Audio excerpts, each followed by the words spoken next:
Ada satu hal yang tak bisa kita hentikan, waktu. Hari demi hari, ia berjalan tanpa pernah menoleh ke belakang. Kitalah yang harus belajar berjalan bersamanya. Bagi sebagian orang, bertambahnya usia adalah beban keriput yang mulai terlihat, tenaga yang tak lagi sama, atau mimpi-mimpi yang belum semua tercapai. Namun, bagi yang mau memahami, usia bukanlah musuh, melainkan pengingat. Filsafat Stoik mengajarkan bahwa kita tidak mengendalikan panjangnya waktu, tapi kita mengendalikan bagaimana kita menggunakannya. Kita tidak bisa memaksa masa lalu untuk kembali, tapi kita bisa memilih untuk hadir sepenuhnya di saat ini. Menerima diri di usia yang terus bertambah bukan berarti pasrah tanpa usaha. Justru, ini adalah seni berdamai menghargai setiap perubahan yang datang, sambil tetap merawat jiwa dan pikiran kita. Karena ketika pikiran kita terarah, hati kita akan menemukan ketenangan. Selamat datang di Arah Mindset. Arahkan pikiranmu, temukan ketenanganmu. Ada hal-hal dalam hidup yang memang tidak pernah berada di bawah kendali kita. Tidak peduli seberapa keras kita mencoba, tidak peduli seberapa besar kita memikirkannya, hasilnya tetap akan berjalan di luar kehendak kita. Waktu adalah salah satunya, perubahan adalah lainnya. Dan tentu saja orang lain, dengan pikirannya, sikapnya, dan tindakannya itu pun bukan wilayah kekuasaan kita. Seringkali kita menghabiskan energi untuk memikirkan hal-hal yang sebenarnya tidak bisa kita atur. Kita ingin cuaca selalu sesuai rencana. Kita berharap orang lain memahami kita sepenuhnya. Kita ingin semua berjalan seperti skenario yang ada di kepala kita. Dan saat kenyataan tidak sesuai, kita marah, kecewa, bahkan merasa hidup ini tidak adil. Padahal, jika mau jujur, sumber penderitaan terbesar dalam hidup bukanlah karena sesuatu terjadi, tetapi karena kita menolak untuk menerima bahwa hal itu memang terjadi. Kita melawan arus yang mustahil kita ubah, dan kita sendiri yang akhirnya kelelahan. Filsafat Stoik memberi pengingat yang sederhana, tapi tajam. Bedakan antara apa yang bisa kita kendalikan, dan apa yang tidak bisa kita kendalikan. Bukan untuck membuat kita pasrah tanpa usaha, tetapi untuk membuat kita lebih bijak menaruh tenaga. Bayangkan saja, kita berdiri di tepi pantai, ombak datang dan pergi. Kita bisa mencoba menghentikannya dengan tangan, tapi kita tahu itu sia-sia. Lebih bijak jika kita belajar berenang atau membangun pijakan yang kuat di pasir. Begitu pula dengan hidup. Kita tidak mengatur arah angin, tapi kita bisa menyesuaikan layar perahu kita. Kesadaran akan batas kendali ini adalah pintu menuju ketenangan. Saat kita berhenti memaksa dunia untuk tunduk pada kita dan mulai menyesuaikan diri dengan apa adanya, beban di pundak kita terasa lebih ringan. Namun, ini tidak berarti kita diam dan membiarkan hidup membawa kita kemana saja tanpa tujuan. Justru, di wilayah yang bisa kita kendalikan pikiran kita, pilihan kita, tindakan kita, di sanalah kita berperan penuh. Kita bisa memutuskan bagaimana merespon situasi. Kita bisa memilih untuk tetap tenang di tengah keributan. Kita bisa memilih kata-kata yang kita ucapkan, bahkan ketika hati sedang panas. Masalahnya, manusia sering membalik urutan ini. Kita sibuk mengatur hal-hal yang di luar kendali dan mengabaikan hal-hal yang sebenarnya ada di genggaman kita. Kita menuntut orang lain berubah, tapi lupa memperbaiki diri sendiri. Kita ingin dunia damai, tapi kita sendiri belum berdamai dengan pikiran kita. Semakin kita sadar bahwa tidak semua hal bisa kita kendalikan, semakin kita mampu fokus pada apa yang memang bisa kita atur. Dan di sanalah letak kekuatan sebenarnya. Ketika ada hujan di hari yang kita harapkan cerah, kita bisa memilih untuk tetap melangkah. Ketika orang lain bersikap kasar, kita bisa memilih untuk tidak ikut terbakar. Ketika usia bertambah dan tubuh mulai berbeda, kita bisa memilih untuk merawatnya dengan bijak daripada mengeluhinya. Menerima bahwa dunia tidak akan selalu sesuai dengan keinginan kita bukanlah tanda kelemahan. Itu adalah tanda kedewasaan. Karena dari sanalah kita belajar bahwa ketenangan tidak datang dari mengatur dunia, tetapi dari mengatur pikiran. Jadi, tanyakan pada dirimu, hari ini, apa yang sedang kamu lawan? Apakah itu banner-banner bisa kamu kendalikan? Atau jangan-jangan kamu hanya sedang membuang energi untuk sesuatu yang memang di luar jangkauanmu? Bila jawabannya yang kedua, mungkin sudah saatnya melepaskan, bukan menyerah, tapi membebaskan dirimu dari beban yang tidak perlu. Dan setelah itu, arahkan perhatianmu pada apa yang banner-banner bisa kamu ubah pikiranmu, sikapmu, dan cara kamu menjalani hari ini. Ingat, badai akan datang dan pergi. Angin akan berubah arah. Waktu akan terus berjalan. Tapi pikiran yang terlatih yang terarah, akan selalu menemukan jalannya menuju ketenangan.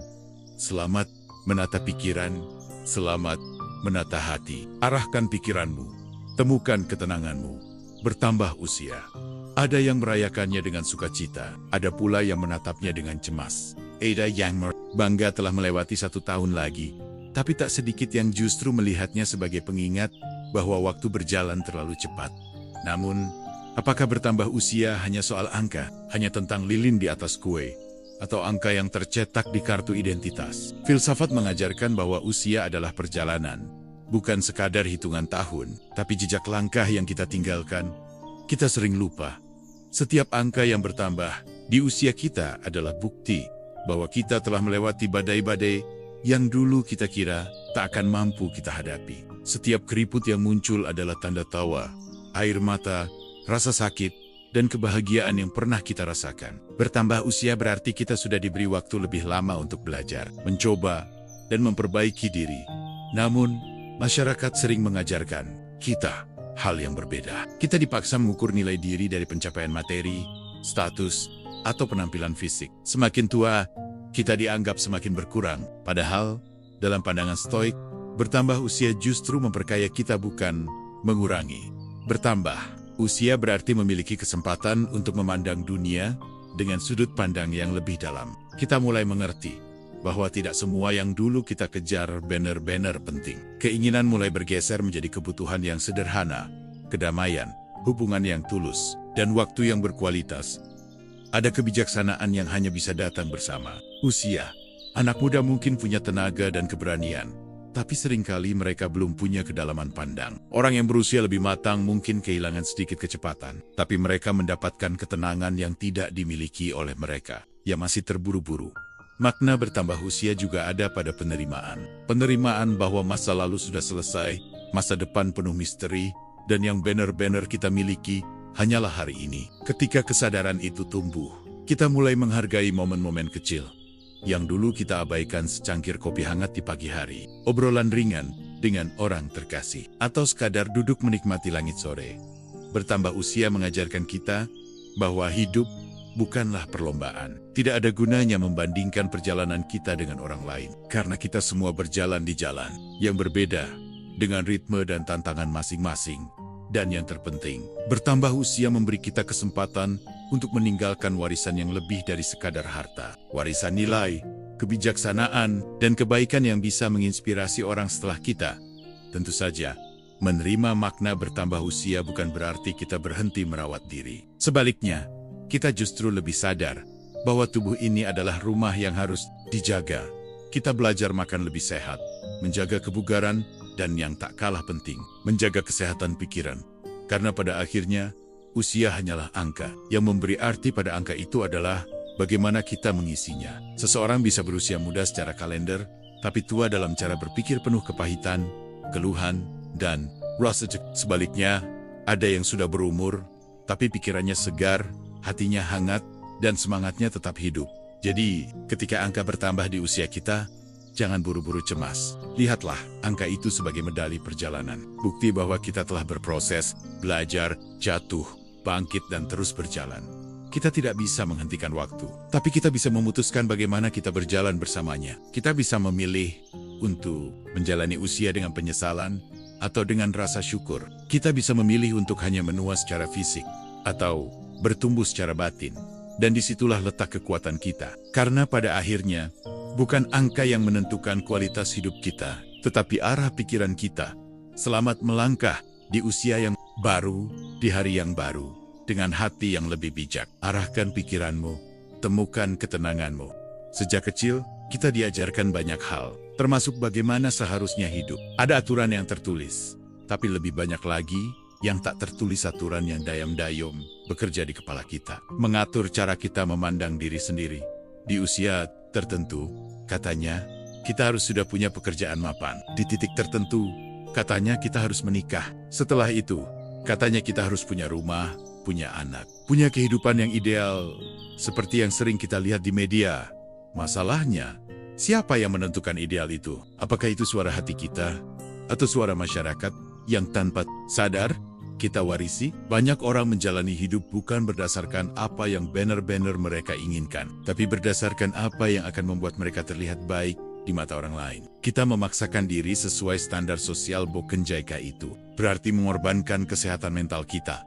Dan ketika kita tidak memenuhi standar itu, kita mulai merasa gagal. Kita membandingkan hidup kita dengan teman-teman sebaya, dengan orang yang kita lihat di media sosial, bahkan dengan tokoh publik yang hidupnya hanya kita lihat dari potongan kecil layar ponsel. Padahal, Stoik mengingatkan, kita, yang membuat kita menderita bukanlah kenyataan, tapi penilaian kita terhadap kenyataan. Standar sosial hanyalah penilaian kolektif yang belum tentu benar untuk semua orang. Mari kita jujur, tidak semua orang harus menikah di usia tertentu. Tidak semua orang harus punya rumah besar untuk disebut sukses. Tidak semua orang cocok bekerja di kantor bergaji tinggi. Dan yang terpenting, tidak semua orang menjalani garis waktu yang sama, seperti bunga yang mekar di musimnya. Hidup kita pun punya ritme masing-masing. Memaksa semua orang tumbuh dalam kecepatan yang sama, hanya akan membuat kita lelah dan frustrasi. Melepaskan standar sosial bukan berarti kita anti-masyarakat, atau menolak semua nilai yang ada. Itu berarti kita berani memilah mana yang benar-benar selaras dengan nilai pribadi kita, dan mana yang hanya menambah beban tanpa makna. Cobalah bertanya pada diri sendiri. Jika tidak ada yang menonton, tidak ada yang menghakimi hidup seperti, apa yang ingin aku jalani? Pertanyaan sederhana ini seringkali membuka mata. Kita mulai sadar bahwa sebagian dari tujuan kita bukanlah tujuan kita sendiri, tapi titipan ekspektasi orang lain. Dan saat kita mulai menjalani hidup yang sesuai dengan nilai kita sendiri, rasa damai itu datang. Kita tidak lagi berlomba dengan orang lain, tapi berjalan di jalur kita sendiri. Kita tidak lagi mengukur kebahagiaan dengan pencapaian orang lain, tapi dengan ketenangan hati kita. Melepaskan standar sosial adalah bentuk keberanian. Keberanian untuk mengatakan, aku tidak harus sama seperti orang lain untuk merasa cukup. Keberanian untuk memilih kehidupan yang mungkin sederhana di mata dunia, tapi kaya makna di hati kita. Kita memang hidup di tengah masyarakat, tapi bukan berarti kita harus mengorbankan diri demi memenuhi daftar periksa yang dibuat orang lain. Kita punya hak untuk merancang hidup kita sendiri, selama itu tidak merugikan orang lain. Ingatlah, dunia akan selalu punya pendapat, tapi pendapat itu bukanlah kompas. Kompasnya ada di dalam diri kita, dinilai, prinsip, dan keyakinan yang kita pegang. Saat kita mengikuti kompas itu, kita akan menemukan bahwa standar sosial yang dulu terasa menekan, perlahan kehilangan kekuatannya. Kita tidak lagi takut dianggap terlambat atau berbeda. Kita tahu bahwa hidup kita bukan untuk dinilai orang lain, tapi untuk dijalani sepenuhnya oleh kita sendiri. Jadi, bila hari ini kamu merasa tertinggal hanya karena tidak memenuhi target usia yang dibuat orang lain, berhenti sejenak, lihat kembali dirimu. Ingat bahwa setiap langkah yang kamu ambil dengan kesadaran adalah langkah yang benar, meski jalannya tidak sama dengan orang lain. Hidup bukanlah kompetisi untuk mencapai garis akhir secepat mungkin. Hidup adalah perjalanan untuk menemukan makna, dan makna itu seringkali tidak mengikuti kalender orang lain. Maka, lepaskan beban itu. Hiduplah sesuai nilai dan prinsipmu. Dan ketika pikiran mulai tenang, kamu akan melihat, ternyata, kita tidak pernah benar-benar tertinggal. Kita hanya sedang berjalan di jalur kita sendiri. Arahkan pikiranmu, temukan ketenanganmu. Di dunia yang serba cepat ini, kita sering diajarkan untuk hanya merayakan hal-hal besar. Naik Jobet, membeli rumah, menikah, mencapai target penjualan. Dan tanpa sadar, kita mulai meremehkan hal-hal kecil yang sebenarnya punya arti besar bagi hidup kita. Kita menganggap kemenangan kecil sebagai hal sepele. Padahal, justru di sanalah fondasi hidup yang kokoh dibangun. Bangun pagi tepat waktu. Menyelesaikan satu halaman buku, menghadiri pertemuan tepat waktu, menahan diri untuk tidak membalas perkataan orang dengan emosi. Semua itu adalah pencapaian meski tidak akan pernah masuk berita. Filsafat Stoik mengajarkan kita untuk melihat nilai pada setiap langkah yang kita ambil dengan kesadaran. Karena hidup bukan hanya tentang titik-titik besar di puncak, tapi tentang perjalanan di antaranya. Masalahnya, kita terlalu sering membandingkan pencapaian kita dengan orang lain. Kita merasa apa yang kita lakukan tidak berarti hanya karena ada orang yang melakukan hal yang lebih besar. Tapi coba pikirkan, kalau kita terus melihat ke puncak gunung orang lain, kita tidak akan pernah menghargai langkah kita sendiri. Menghargai pencapaian kecil bukan berarti kita berhenti bermimpi besar. Itu berarti kita belajar untuk bersyukur. Karena proses yang penuh langkah kecil itulah yang pada akhirnya membawa kita ke pencapaian besar. seperti seorang pelari maraton yang menghargai setiap kilometer yang dilewatinya. Kita pun harus belajar menghargai setiap kemajuan yang kita capai. Sekecil apapun, bayangkan jika setiap malam sebelum tidur, kita berhenti sejenak untuk melihat apa saja yang sudah kita lakukan hari ini. Bukan untuk mencari kekurangan, tapi untuk mengakui keberhasilan kecil yang sering kita abaikan. Hari ini, mungkin kamu berhasil menyelesaikan pekerjaan walau mood sedang turun. Mungkin kamu berhasil menghindari pertengkaran yang tidak perlu. Mungkin kamu berhasil meluangkan waktu untuk berolahraga walau hanya sebentar. Itu semua pantas dihargai. Menghargai pencapaian kecil membuat kita lebih damai. Karena kita berhenti menunggu momen besar untuk merasa bangga. Kita bisa merasa bangga setiap hari. Kita berhenti hidup dalam penantian dan mulai hidup dalam penghargaan. Kadang, hidup tidak memberikan kita kemenangan yang dramatis, tapi ia memberi kita serangkaian kemenangan kecil yang, jika kita kumpulkan, akan membentuk sesuatu yang jauh lebih berharga. Dan disinilah letak kebijaksanaan stoik untuk selalu hadir penuh di setiap langkah, tanpa meremehkan satupun. Karena ketenangan datang bukan dari menunggu akhir perjalanan, tapi dari menyadari bahwa kita sudah berada di jalannya. Jadi, mulai hari ini, berhentilah berkata, itu cuma hal kecil. Kecil bagi siapa? Mungkin di mata dunia. Itu tidak penting, tapi di perjalananmu, itu bisa jadi batu pijakan yang membawamu ke tempat yang lebih tinggi. Rayakan dirimu ketika berhasil menepati janji pada diri sendiri. Meski itu sekadar janji untuk bangun lebih pagi. Rayakan usahamu ketika berhasil menolak godaan untuk kembali ke kebiasaan buruk. Rayakan setiap keberanian yang kamu ambil, bahkan jika orang lain menganggapnya biasa. Hidup akan terasa jauh lebih ringan ketika kita menghargai hal-hal yang sering kita anggap remeh. Kita akan berhenti merasa gagal hanya karena belum sampai di puncak. Karena kita sadar bahwa setiap langkah sudah merupakan kemenangan. Ingat, tidak ada pencapaian besar tanpa puluhan, ratusan, bahkan ribuan pencapaian kecil yang mengantarnya. Kalau kita tidak bisa menghargai yang kecil, kita juga akan kesulitan merasakan syukur ketika yang besar datang. Hargai setiap langkah. Hargai setiap kemajuan, karena disitulah kita belajar bahwa perjalanan ini layak dijalani. Apapun yang terjadi, arahkan pikiranmu, temukan ketenanganmu. Masa lalu, setiap orang memilikinya. Ada yang indah untuk dikenang, ada yang pahit untuk dilupakan, dan ada pula yang rumit untuk dijelaskan. Sayangnya, tidak semua orang bisa menempatkan masa lalu di tempat yang seharusnya. Ada yang hidupnya terus-menerus memutar ulang kejadian lama, entah untuk meratapi kesalahan atau mengulang kebahagiaan yang sudah berlalu. Ada yang begitu terikat pada masa lalu, sampai lupa bahwa hidup terus bergerak maju. Padahal, dalam pandangan stoik, masa lalu adalah guru yang bake, tapi bukan tempat tinggal. Kita bisa belajar darinya, tapi kita tidak bisa hidup di dalamnya.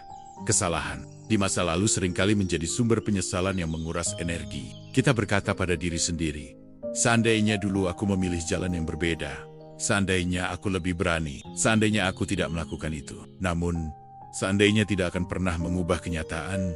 Yang bisa kita lakukan hanyalah mengambil pelajaran, lalu melepaskannya. Karena terus memegang erat penyesalan, ibarat membawa ransel berat di punggung sambil berlari. Kita akan cepat lelah dan sulit mencapai tujuan berikutnya. Begitu pula dengan masa lalu yang indah. Boleh, tapi jangan sampai kita terjebak dalam nostalgia yang membuat kita buta terhadap keindahan hari ini. Banyak orang yang merasa masa keemasannya sudah lewat, sehingga mereka berhenti mencoba menciptakan momen baru. Kebenarannya adalah, setiap hari punya potensi menjadi masa keemasan yang baru. Jika kita memberinya kesempatan, Stoik mengajarkan bahwa masa lalu adalah takdir yang sudah selesai. Tidak ada yang bisa kita lakukan untuk mengubah satu detik pun dari apa yang sudah terjadi. Namun, kita bisa mengubah cara kita memaknainya. Dan disitulah kebebasan kita. Kita bebas untuk melihat kegagalan sebagai bencana atau sebagai pelajaran yang membentuk kita. Kita bebas untuk melihat luka sebagai alasan untuk berhenti atau sebagai tanda bahwa kita telah bertahan. Kita bebas untuk melihat kehilangan sebagai akhir segalanya atau sebagai ruang untuk pertumbuhan baru. Belajar dari masa lalu berarti kita memetik intisarinya apa yang bisa membuat kita lebih baik dan meninggalkan sisanya. Turn back di masa lalu berarti kita membawa semua hal, baik yang berguna maupun yang tidak, lalu membiarkannya membebani langkah kita.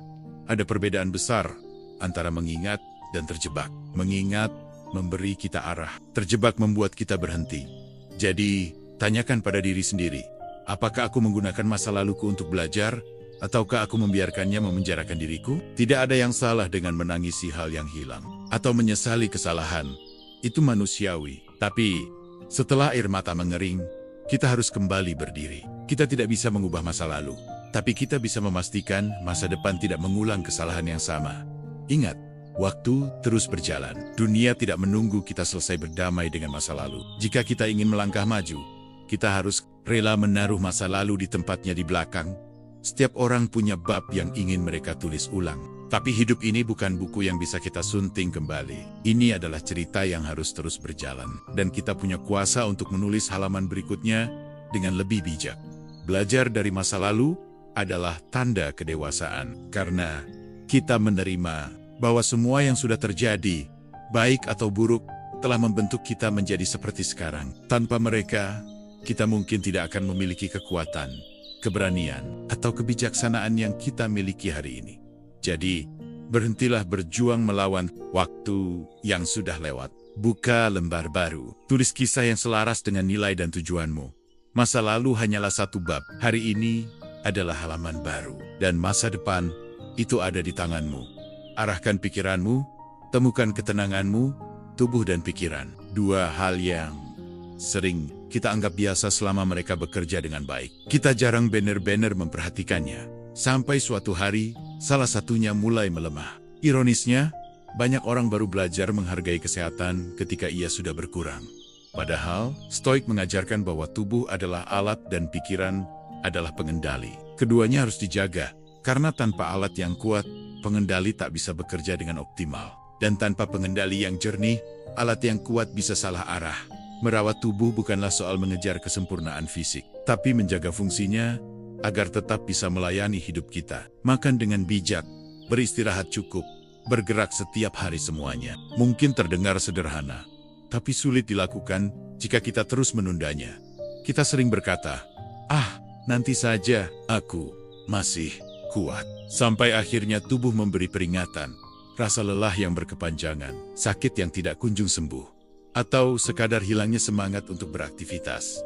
Merawat pikiran pun sama pentingnya. Pikiran yang sehat tidak datang begitu saja, ia harus dilatih. Mengatur informasi yang masuk, menjaga diri dari racun pikiran, dan memberi ruang untuk hening adalah bagian dari perawatan mental yang sering kita lupakan. Kita hidup di zaman yang penuh distraksi. Notifikasi tidak berhenti berbunyi. Berita buruk selalu mengkwel. Media sosial memamerkan kehidupan orang lain yang tampak sempurna. Tanpa sadar, semua itu menumpuk di pikiran kita. Jika kita tidak memilahnya, pikiran kita akan penuh oleh hal-hal yang sebenarnya tidak penting. Dan kita akan merasa lelah meski tidak melakukan apa-apa.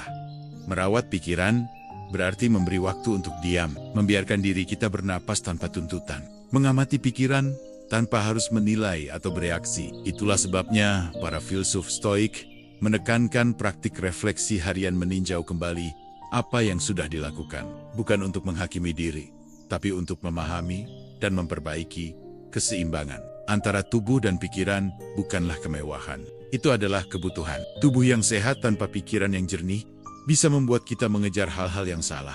Pikiran yang sehat tanpa tubuh yang kuat bisa membuat kita sulit mewujudkan niat baik kita. Keduanya saling melengkapi. Keduanya membutuhkan perawatan yang konsisten, bukan hanya ketika sudah ada masalah.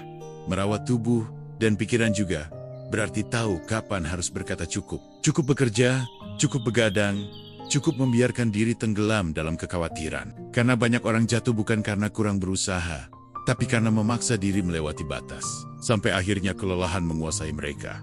Stoik mengajarkan kesadaran akan hal-hal yang berada dalam kendali kita. Kita memang tidak bisa mengendalikan proses penuaan atau penyakit tertentu yang datang tanpa peringatan. Tapi kita bisa mengendalikan cara kita memperlakukan tubuh dan pikiran setiap hari. Kita bisa memilih makanan yang memberi energi, bukan hanya memuaskan lidah. Kita bisa memilih untuk mengurangi paparan informasi yang membuat hati gelisah. Kita bisa memilih untuk melatih tubuh dan menenangkan pikiran, sebelum keduanya memaksa kita untuk berhenti. Bayangkan tubuh kita seperti rumah, dan pikiran kita seperti penghuninya. Rumah yang terawat memberi rasa aman dan nyaman. Penghuni yang bijak akan membuat rumah itu tetap terjaga. Tapi jika salah satunya diabaikan, rumah akan cepat rusak, dan penghuninya pun akan menderita. Maka, mulai hari ini, rawatlah keduanya. tidak perlu menunggu sempurna. Mulailah dengan langkah sederhana: minum air cukup, tidur teratur, kurangi racun informasi, dan berikan waktu untuk hening.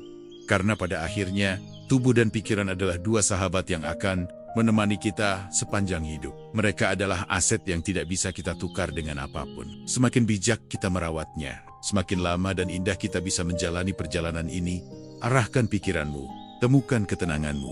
Panjang umur, itu adalah doa yang sering kita dengar. Kita ucapkan untuk orang lain, dan orang lain ucapkan untuk kita. Tapi, pernahkah kita bertanya, apakah panjang umur saja cukup? Apa gunanya hidup 100 tahun jika sebagian besar waktunya dihabiskan untuk kekhawatiran, penyesalan, atau rutinitas yang tak memberi arti? Apa gunanya umur yang panjang jika hati kita selalu gelisah dan pikiran kita tak pernah merasa damai? Filsafat Stoik mengingatkan kita bahwa tujuan hidup bukanlah sekadar memperpanjang hari, tapi memperdalam makna dari hari-hari yang kita jalani. Hidup yang singkat tapi penuh arti jauh lebih bernilai daripada hidup yang panjang tapi hampa. Banyak orang begitu sibuk memperjuangkan panjang umur hingga lupa bertanya, untuk apa umur yang panjang itu akan aku gunakan? Mereka menjaga tubuh memonim supalmin. Berolahraga semua itu baik, tapi jika tujuan akhirnya hanya bertahan selama mungkin tanpa arah, maka hidup itu akan terasa kosong. Makna hidup tidak datang dari berapa lama kita hidup, tapi dari bagaimana kita mengisi waktu yang kita punya. Apakah kita menggunakan waktu itu untuk bertumbuh? Apakah kita menggunakannya untuk memberi manfaat bagi orang lain? Apakah kita menjadikannya sarana untuk memperbaiki diri dan mendekatkan diri pada hal-hal yang benar-benar penting? Seorang Stoik tidak takut pada kematian, karena ia sadar bahwa kematian adalah bagian alami dari kehidupan. Yang ia takutkan adalah menghabiskan hidup tanpa arti. Itulah mengapa Marcus Aurelius berkata bahwa tidaklah penting berapa lama kita hidup, tapi seberapa baik kita hidup. Hidup yang bermakna tidak harus diisi dengan pencapaian besar yang diakui dunia. Makna bisa ditemukan dalam hal-hal sederhana. Menjadi pendengar yang baik bagi seseorang yang kesepian, membesarkan anak dengan penuh kasih, bekerja dengan integritas, atau sekadar menyebarkan kebaikan kecil setiap hari. Namun, kita seringkali menunda hal-hal bermakna itu dengan alasan nanti saja. Waktuku masih panjang. Kita lupa bahwa panjang umur bukanlah kepastian. Waktu adalah sesuatu yang setiap hari berkurang, bukan bertambah. Menjalani hidup dengan makna berarti kita sadar bahwa setiap hari bisa menjadi yang terakhir. Dan justru karena itu, kita ingin menjalaninya sebaik mungkin. Kita tidak membuang waktu untuk pertengkaran yang sia-sia, iri hati yang menggerogoti, atau penundaan yang tak berujung. Kita mulai menata prioritas. Siapa yang ingin kita habiskan waktu bersama? Nilai apa yang ingin kita jaga? Dan hal apa yang benar-benar layak mendapat perhatian kita? Kita mulai menolak gangguan yang tidak memberi nilai pada hidup kita, dan mulai memberi ruang pada hal-hal yang membangkitkan semangat. Hidup bermakna juga berarti kita sadar bahwa kebahagiaan sejati bukan soal berapa banyak yang kita miliki, tapi berapa banyak yang bisa kita syukuri. Bukan tentang umur yang panjang, tapi tentang momen-momen yang kita isi dengan penuh kesadaran. Kita bisa saja hidup lama, tapi jika hanya berjalan tanpa arah, kita akan sampai di ujung dengan rasa hampa. Sebaliknya, kita bisa hidup singkat, tapi meninggalkan jejak yang dalam di hati orang lain. Dan itu akan membuat hidup kita abadi dalam ingatan. Jadi, tanyakan pada dirimu, jika waktu yang tersisa tidak panjang, apa yang akan aku lakukan hari ini? Jawaban dari pertanyaan itu akan menunjukkan apa yang benar-benar penting bagi hidupmu. Maka, mari kita berhenti sekadar berharap panjang umur dan mulai berjuang untuk hidup yang penuh makna. Mari kita ukur kualitas hidup dari kedalaman pengalaman, bukan dari jumlah tahun, karena pada akhirnya, bukan lamanya kita hidup yang akan diingat, tapi bagaimana kita hidup.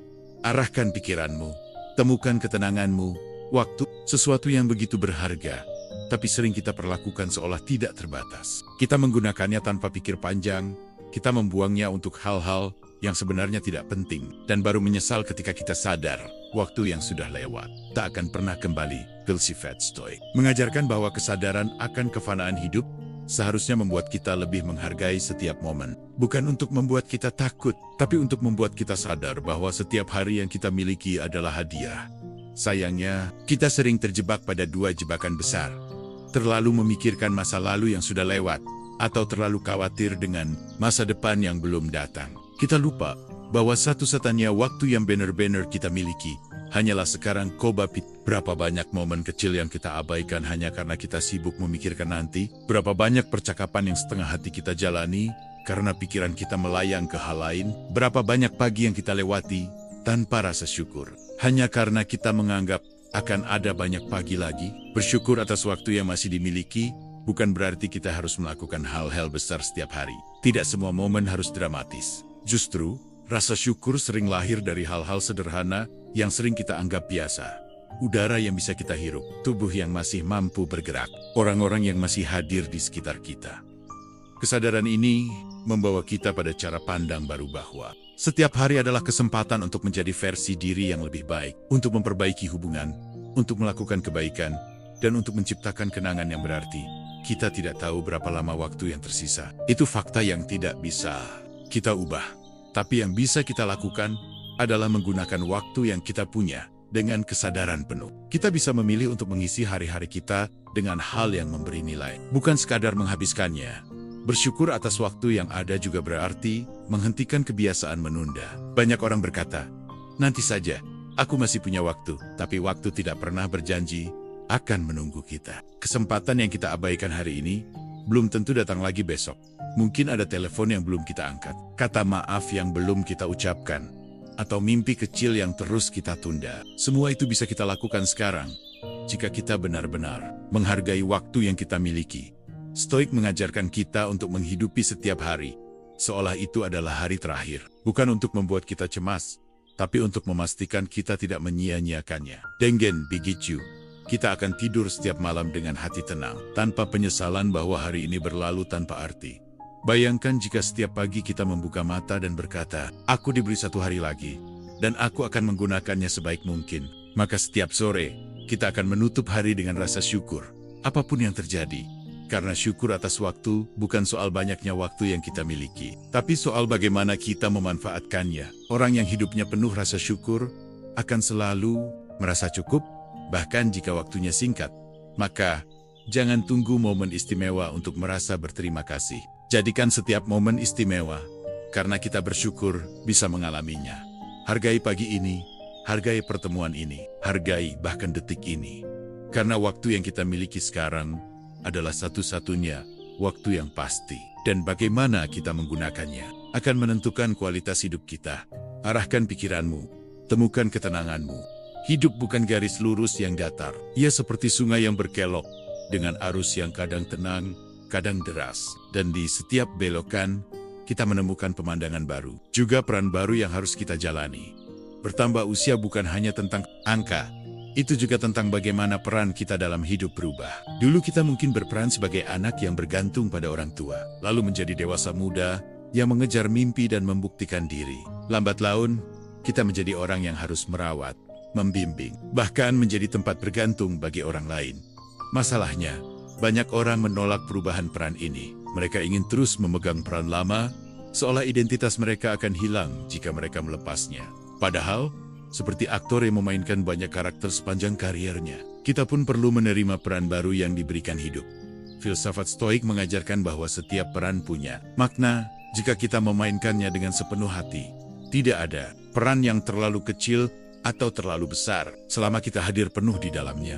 Ketika kita muda, makna hidup mungkin terletak pada pencapaian mendapatkan pekerjaan, membangun karier, mengejar prestasi. Namun, seiring waktu, makna itu bisa bergeser menjadi hal yang lebih dalam membesarkan anak, menjaga hubungan, berbagi pengetahuan, atau bahkan merawat orang tua yang mulai rapuh. Ada orang yang menemukan makna barunya di dunia pendidikan, menjadi mentor atau guru. Ada yang menemukannya di pelayanan sosial, ada yang menemukannya dalam seni, atau dalam usaha kecil yang dulu bahkan tidak terpikirkan. Dan ada pula yang menemukan makna dalam kesunyian dalam merawat kebun, membaca buku, atau sekadar menjadi pendengar yang baik bagi orang lain. Yang membuat kita kehilangan arah adalah ketika kita menolak menerima bahwa peran lama kita sudah selesai dan enggan melangkah ke peran baru. Kita memandangnya sebagai kehilangan, padahal bisa jadi itu adalah transformasi. Seperti musim yang berganti, setiap tahap usia punya warna dan keindahannya sendiri. Musim semi memberi semangat, musim panas memberi energi, musim gugur memberi kebijaksanaan, dan musim dingin memberi kedamaian. Tidak ada yang lebih buruk atau lebih baik, semuanya hanya berbeda.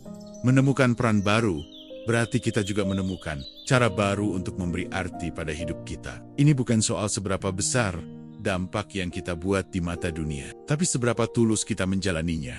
Kadang, makna itu datang dari hal-hal kecil, mungkin dari waktu yang kita luangkan untuk membantu tetangga, dari kesabaran yang kita berikan pada cucu atau murid, dari kesediaan kita mendengarkan cerita orang yang kesepian. Semua itu mungkin tidak akan masuk berita, tapi akan meninggalkan jejak di hati orang yang merasakannya.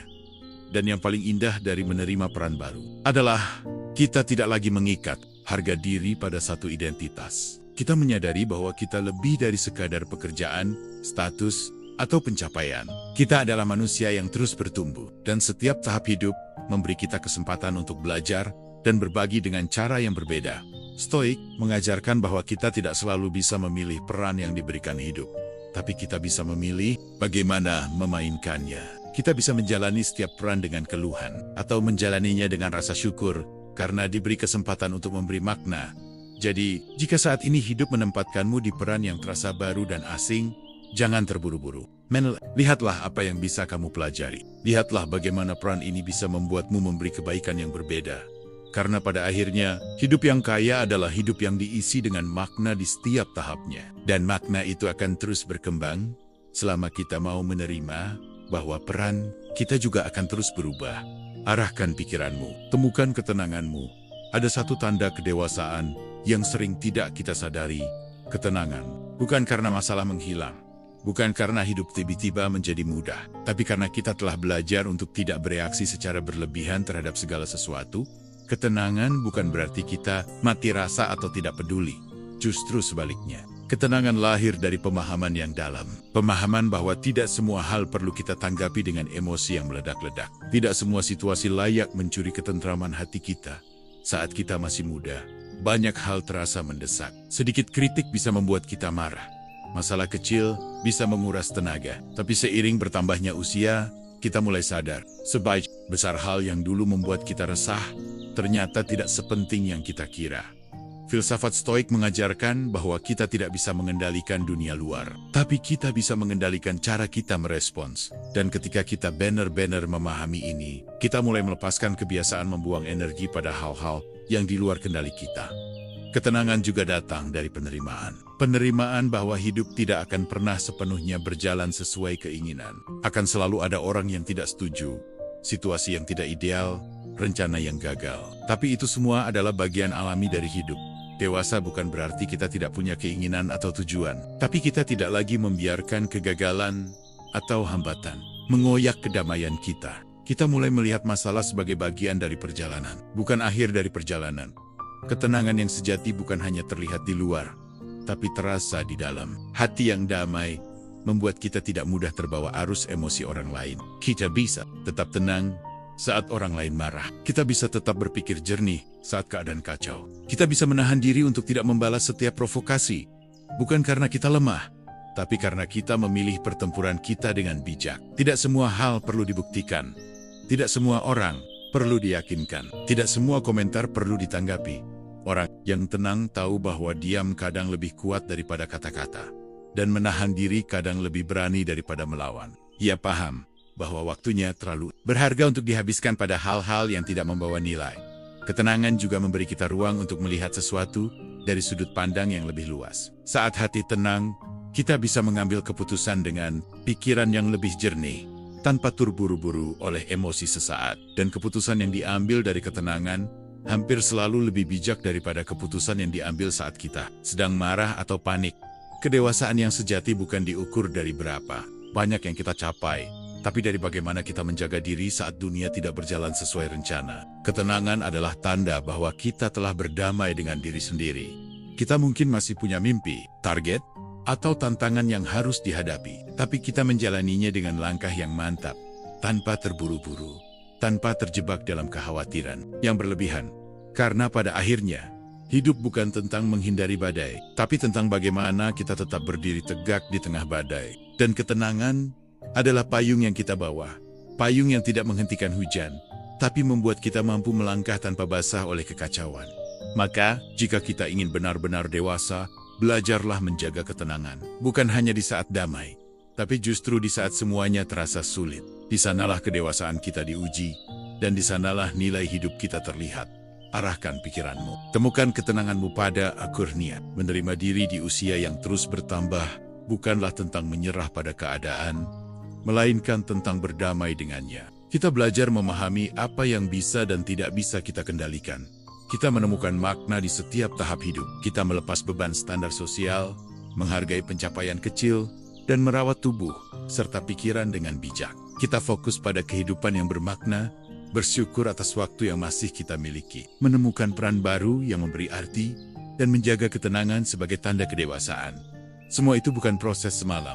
Ini perjalanan panjang perjalanan. Mengarahkan pikiran agar tetap jernih, dan menenangkan hati agar tetap damai. Meski usia terus berjalan, dan di perjalanan ini, satu hal yang perlu kita ingat adalah, kita tidak sendirian. Setiap orang yang kamu temui sedang berjuang dengan versinya masing-masing. Maka, mari kita belajar bersama. Itulah tujuan channel Ara Mindset, dibuat menjadi ruang untuk berbagi pemikiran, refleksi, dan perspektif yang bisa menuntun kita menemukan kedamaian. Jika kamu merasa pesan ini bermanfaat, dukung channel ini dengan cara yang sederhana. Dengarkan, bagikan pada orang yang kamu sayangi, dan ikuti terus pembahasan berikutnya. Arahkan pikiranmu. Temukan ketenanganmu, karena hidup yang damai dimulai dari cara kita berpikir.